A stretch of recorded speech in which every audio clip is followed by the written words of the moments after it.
ఎలా బ్రతకను నేను ప్రభు యేసు లేనిదే.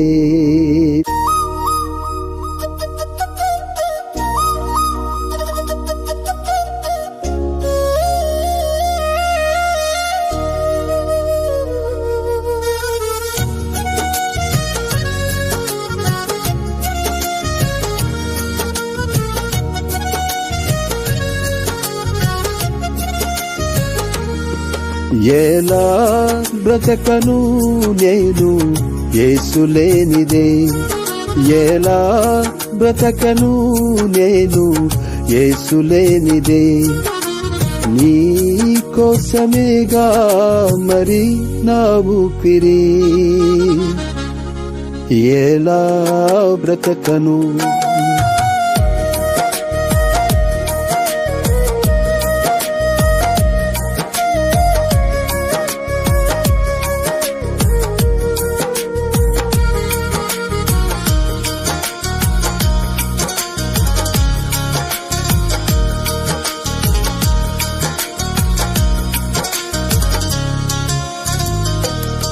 యేసు లేని జీవితాన మొడుబారిపోతాను.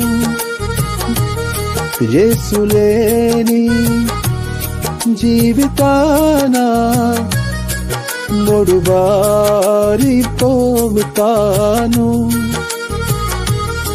నీ కోసమేగా నే వేచి ఉంటాను. నీ కోసమేగా నే వేచి ఉంటాను. నీ కోసమేగా ఆరాధన. నీ కోసమేగా ఆలాపన. నీ కోసమేగా ఆరాధన. నీ కోసమేగా ఆలాపన. ఎలా బ్రతకను నేను యేసు లేనిదే. ఎలా బ్రతకను నేను యేసు లేనిదే. నీ కోసమేగా మరి నా ఊపిరి. ఎలా బ్రతకను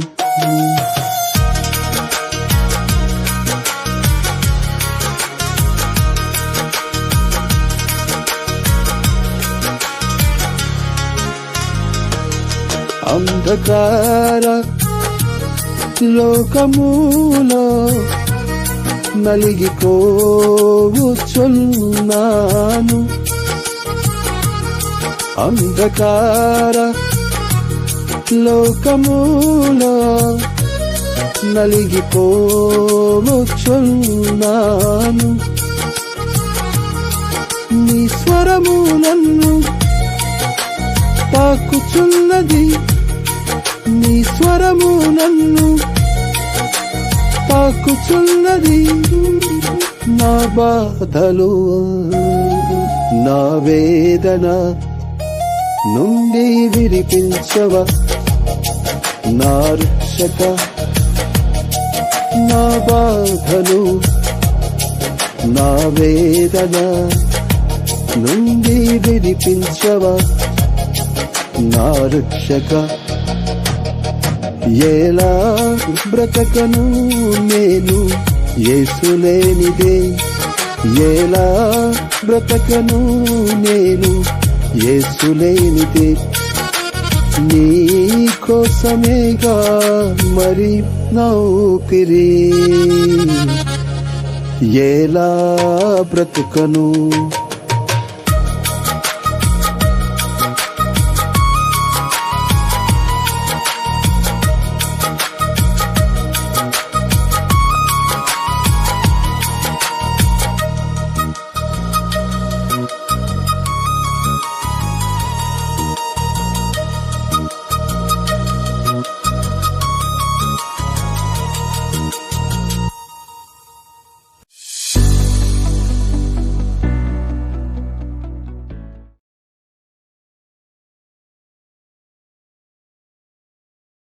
ప్రైజ్ ద లార్డ్. దేవునికి స్తోత్రం కలుగును గాక.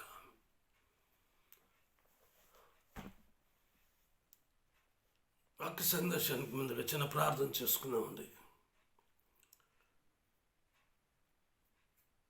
సర్వోన్నతుడు, సర్వాధికారివి, సర్వంతర్యామివి, సర్వకృపాదేవి, దేవుడు, సర్వశక్తిమంతుడు, మహాగణుడు, మహోన్నతుడు, పరిశుద్ధుడు, నిత్య నివాసివి, ఆశ్చర్యకరుడు, ఆలోచనకర్త, బలవంతుడకు దేవుడు, నిత్యుడకు తండ్రివి, సమాధానకర్తగా అధిపతి, పాదములతో ప్రణమిలుతున్నాం స్వామి.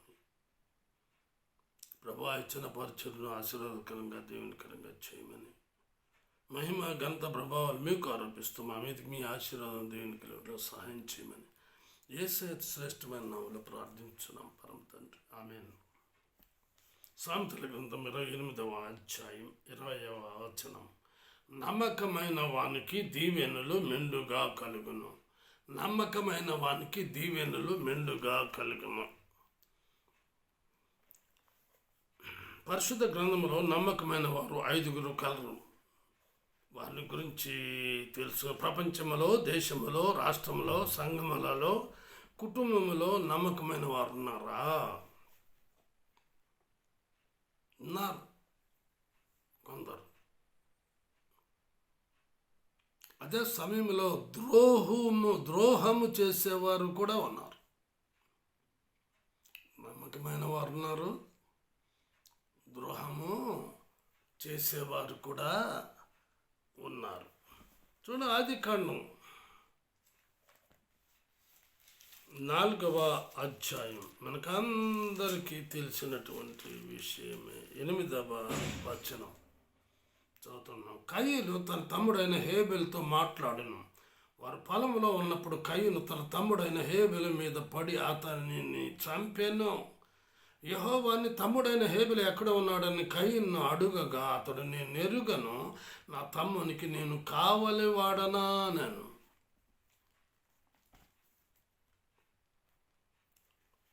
అంటే సంఖ్యాకాండం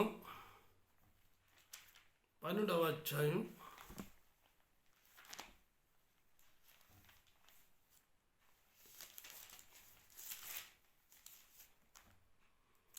6వ వచనం చదువుతున్నాను, ఆఖరి భాగం. నా సేవకుడైన మోషే అట్టివాడు కాడు. 7వ వచనం. నా ఇల్లంతటిలో నమ్మకమైన వాడు. నా ఇల్లంతటిలో నమ్మకమైన వాడు. కాబట్టి మోషే మరికి దర్శనమిచ్చి ముఖాముఖిగా అతనితో మాట్లాడినటువంటి దేవుడు. మోషే జీవిత చరిత్ర చూచినట్టు అతని పుట్టుకే ఒక భయంకరం. షిఫ్రా, పూయ, మంత్రసానులు వారు చేసిన ఈ పనికి ఫరో మరొక ఆజ్ఞను జారీ చేశాడు. చూడండి, నిర్గమకాండం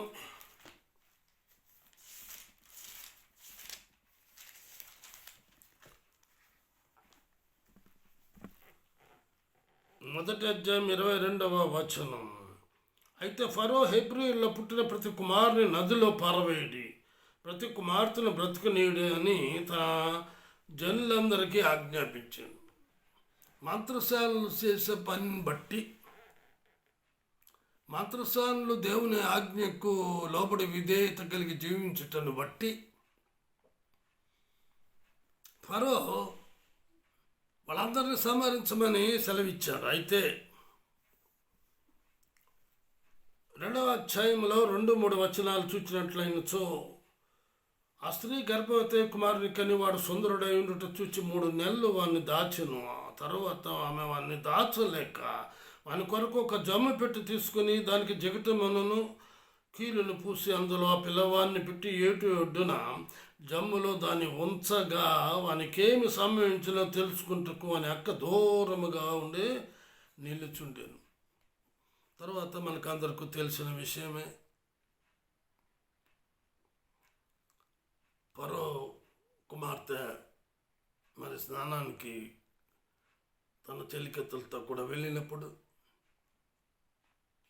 ఆ నాచు పెట్టెలు జమ్మ పెట్టెలో ఉన్నటువంటి ఆ బిడ్డ కేరమనంటుంటే ఆ బిడ్డను తీసుకుని రమ్మని చూచి హెబ్రీయుడని చూచి తెలిసి తన కొరకు పెంచమని ఈ అక్క పోయి తల్లినే తీసుకుని వస్తుంది. తల్లి దగ్గరే పెరిగాడు, ఎదిగాడు.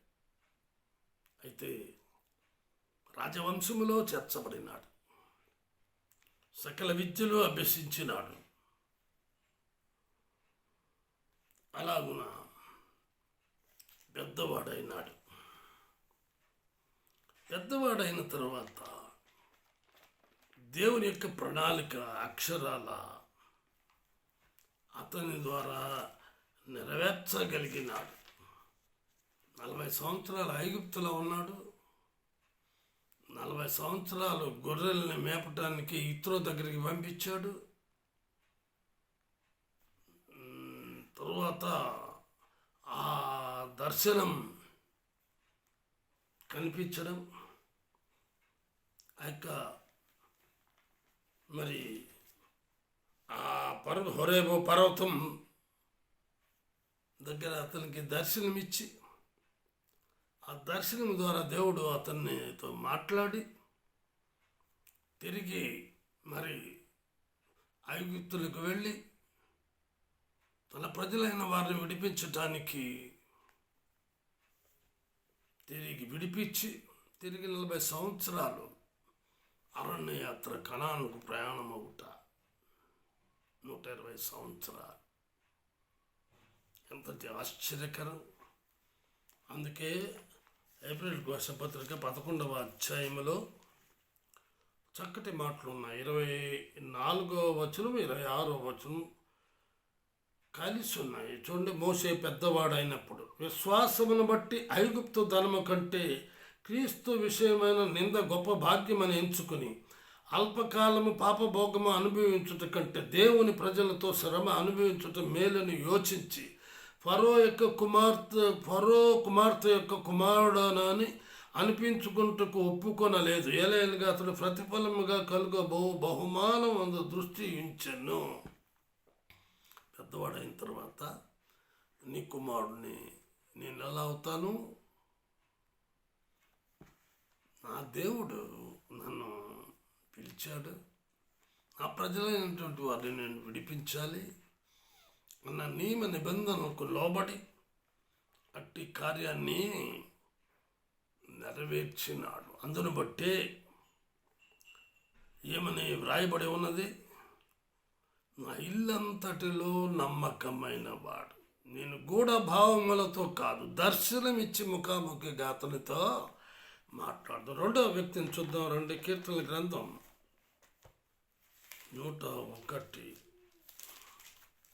101వ అధ్యాయం 6వ వచనం. నా యుద్ధ నివసించినట్లు దేశంలో నమ్మకస్తులైన వారిని నేను కనిపెట్టుచున్నాను. నిర్దోష మార్గమందు నడుచువారు నాకు పరిచారకులగుదురు. కాబట్టి దేశంలో నమ్మకస్తులైనటువంటి వారు. దావీదు నమ్మదగినవాడు.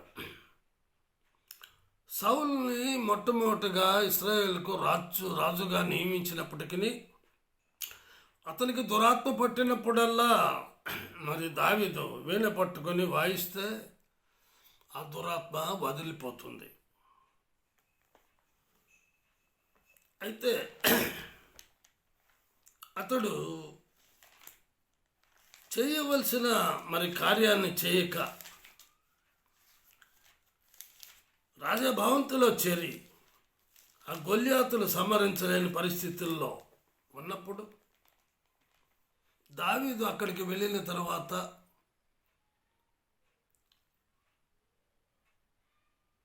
నీవు తిరస్కరించిన ఇశ్రాయేలు సైన్యములకు అధిపతికి యెహోవా పేరట నేను నీ మీదకి వచ్చుచున్నాను అని చెప్పి ఆ గొల్యాతును హతమార్చగలిగినాడు. అప్పుడు జరిగినటువంటి సంఘటన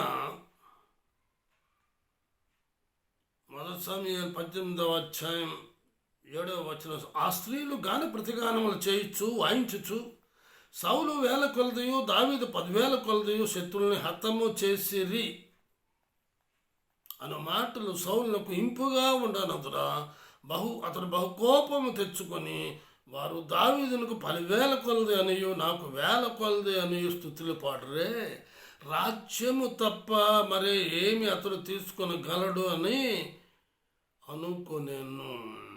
కాబట్టి నాట నుండి సౌలు దావీదు మీద విషపు చూపు నిలిపెను. అయితే దావీదు తన జీవితంలో నమ్మకమైన వానిగా ఉండినందున అన్ని విషయాల్లో కూడా తప్పిస్తూ, రక్షిస్తూ, కాపాడుతూ సౌలును తీసివేసి రాజ్యాధికారం మరి ఏ సమూయేలైతే అభిషేకించి సౌలును రాజుగా చేశాడో అదే సమూయేలు చేత దావీదును అభిషేకించి రాజుగా నియమించుట. అపొస్తలుల కార్యములు 13వ అధ్యాయం 22వ వచనం. తరువాత అతనిని సౌలును తొలగించి దావీదును వారికి రాజుగా ఏర్పరచను. మరియు ఆయన, నేను యెష్షయి కుమారుడైన దావీదును కనుగొంటిని, అతడు నా ఇష్టానుసారుడైన మనుష్యుడు, అతడు నా ఉద్దేశములన్నీ నెరవేర్చునని చెప్పి అతనిని గూర్చి సాక్ష్యమిచ్చెను. నీ గురించి దేవుడు సాక్ష్యం ఇవ్వాలి, నీకు నీవుగా చెప్పుకునే సాక్ష్యం కాదు. చూడండి, 2వ దినవృత్తాంతముల గ్రంథం 16వ అధ్యాయం 9వ వచనం. తన ఎడల యథార్థ హృదయము గలవారిని బలపరచుటకై యెహోవా కనుదృష్టి లోకమందంతటా సంచారము చేయుచున్నది. 1 కొరింథీ 10వ అధ్యాయం 13వ వచనం. సాధారణంగా మనుషులకు కలుగు శోధన తప్ప మరి ఏది మీకు సంభవింపలేదు. దేవుడు నమ్మదగినవాడు, మీరు సహింపగలిగినంత కంటే ఎక్కువగా ఆయన మిమ్మల్ని శోధింపనీయడు. అంతేకాదు, సహింపగలుగుటకు ఆయన శోధనతో కూడా తప్పించుకునే మార్గమును కలుగా చేయును. 2వ కొరింథీ 5వ అధ్యాయం 1వ వచనం. భూమి మీద మన గుడారమైన ఈ నివాసము శిథిలమైపోయినను చేతి పని కాక దేవుని చేత కట్టబడినదియు నిత్యమైనదియు నైన నివాసము పరలోకమందు మనకున్నదని ఎరుగుదాము. కాబట్టి దావీదు మరి దేవుని ఇష్టానుసారుడైన మనుషుడిగా, నమ్మకమైన వాడిగా దేవుడు ఎంచినాడు. 3వ వ్యక్తిని చూద్దాం రండి. 1 కొరింథీ 4వ అధ్యాయం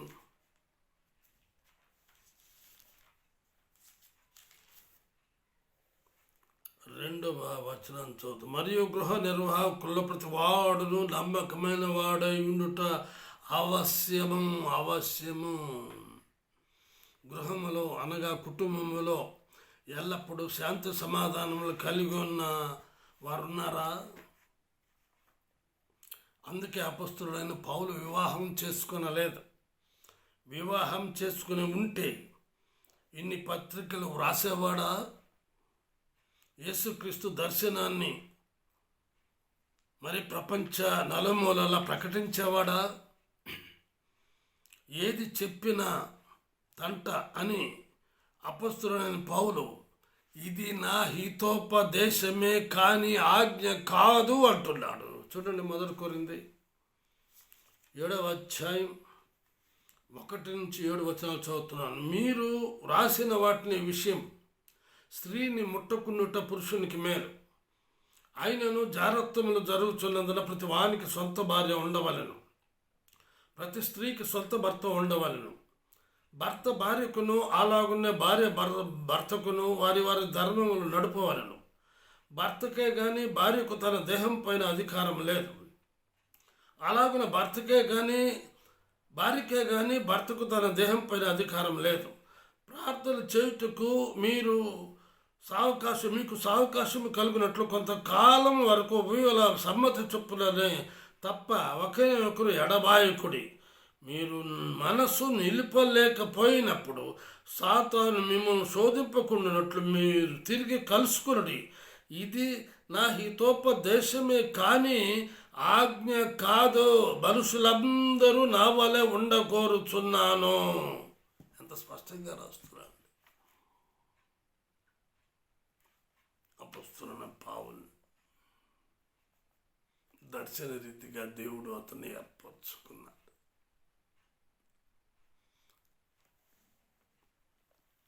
అననీయ వాడెట్టివాడో తెలియదా ప్రభువా? వీడు అనేకుల్ని హింసించాడు, బాధించాడు అని సెలవిస్తాడు. చూడండి 9వ అధ్యాయం అపొస్తలుల 10. దమస్కులో అననీయ అని ఒక శిష్యుడు ఉండెను. ప్రభు దర్శనమందు అననీయ అని అతను పిలువగా అతడు ప్రభువా ఇదిగో నేనున్నాను. అందుకు ప్రభు నువ్వు లేచి తిన్నని దనబడిన వీధికి వెళ్ళి యూదా అను వాని ఇంట తార్సువాడైన సౌలు అనువని కొరకు విచారించు. ఇదిగో అతడు ప్రార్థన చేయుచున్నాడు. అతడు అననీయ అని ఒక మనుష్యుడు లోపలికి వచ్చి తాను దృష్టి పొందినట్టు తల మీద చేతులను చూచి ఉన్నాడని చెప్పాను. అందుకు అననీయ ప్రభువా ఈ మనుష్యుడు యెరూషలేములో నీ పరిశుద్ధులకు ఎంతో కీడు చేసి ఉన్నాడని అతని గూర్చి అనేకుల వలన వింటిని. ఇక్కడను నీ నామమును బట్టి ప్రార్థనలు చేయి వారందరినీ బంధించుటకు అతడు ప్రధాన యాజకుల వల్ల అధికారం పొంది ఉన్నాడని ఉత్తరం ఇచ్చాను. సరే,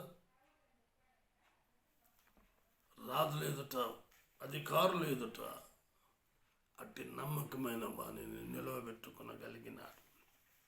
4వ వ్యక్తిని చూద్దాం.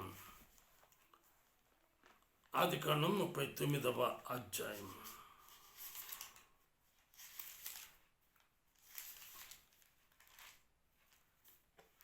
3-4 వచనాలు చదువుతున్నాను. యెహోవా అతనికి తోడై ఉండెననియు అతడు చేసినదంతా అతని చేతిలో యెహోవా సఫలం చేసిననియు అతని యజమానుడు చూచినప్పుడు యోసేపు మీద అతనికి కటాక్షము కలిగను గనుక అతని యొద్ద పరిచర్య చేయువాడాయను. మరియు అతడు తన ఇంటి మీద విచారణకర్తగా అతన్ని నియమించి తనకు కలిగినదంతయు అతని చేతికి అప్పగించింది. అంత నమ్మకమైన వాడండి. హెబ్రీయుడు,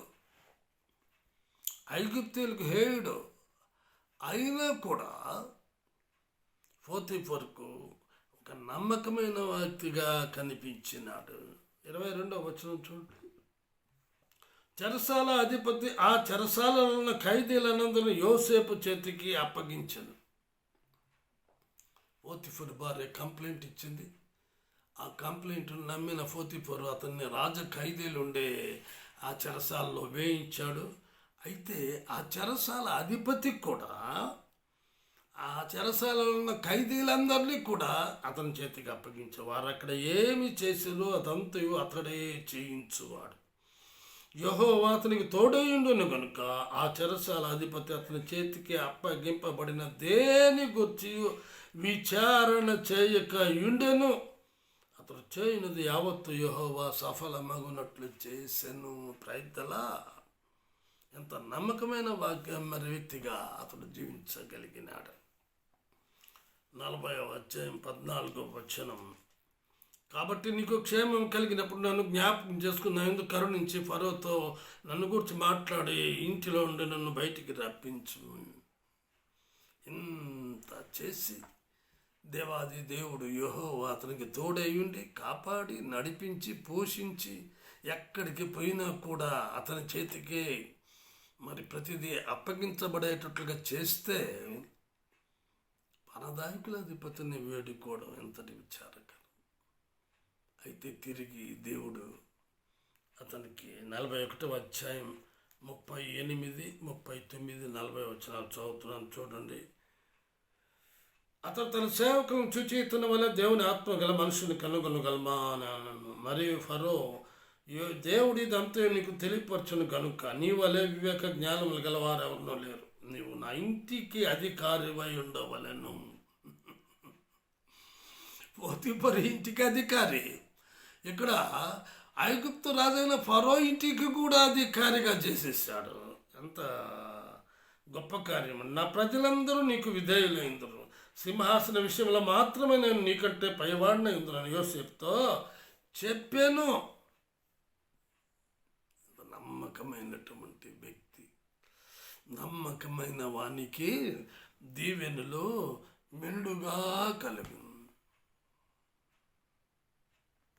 ప్రార్థన చేసుకుందామండి. ప్రేమ నమ్మకం గల మా ప్రియ పరలోక తండ్రి, కృపయు కనికరం గల మా దేవా, మీ పాదాలు వందనాలు స్తోత్రాలు. యోబు కూడా అతని వంటి వాడెవడును లేడు భూమి మీద అని మీరే సాక్ష్యం చెప్పారు. నిజమే ప్రభు. అతనికి ఉన్న ఆస్తి 7,000 గొర్రెలు, 3,000 ఒంటెలు, 1000 ఎడ్లు, 1000 గాడిదలు సంపూర్తిగా సర్వనాశనం చేసినప్పటికీ అతనికి ఉన్నటువంటి కుమారులు కుమార్తెల్లోనూ ప్రభా మాడు సాతానుడు ప్రభా స్తంభింపజేసి సర్వనాశనం ప్రభా చంపివేసినప్పటికీ తిరిగి ప్రభా భూలోకములో ప్రభా అంతటి ఆశ్చర్యకరమైనటువంటి కార్యాన్ని మీరు జరిగించి ప్రభా ఎవరు ఊహించని తలంచనటువంటి కార్యాన్ని ప్రభా మీరు యోబు విషయంలో కూడా చేసి ఆశీర్వదించినారు. అందును బట్టే యెహోవా యోబునకు మొదట ఆశీర్వదించినంత కంటే మరి అధికముగా ఆశీర్వదించను. అంటే నమ్మకమైనటువంటి వారు మోషేను చూపించారు, దావీదును చూపించారు, యోసేపును చూపించారు, అపొస్తలుడైన పౌలును చూపించారు. తండ్రి యోబు కూడా నమ్మకమైన వాడే. ప్రభు అట్టి కృపను నాకును మాకును అనుగ్రహించమని ఈ శ్రేష్టమైన నామములో ప్రార్థించుతున్నాం పరమ తండ్రి. ఆమేన్. తిరిగి వచ్చే వారం కలుసుకుందామండి. అంతవరకు సెలవు. దేవుడు మిమ్మల్ని దీవించును గాక.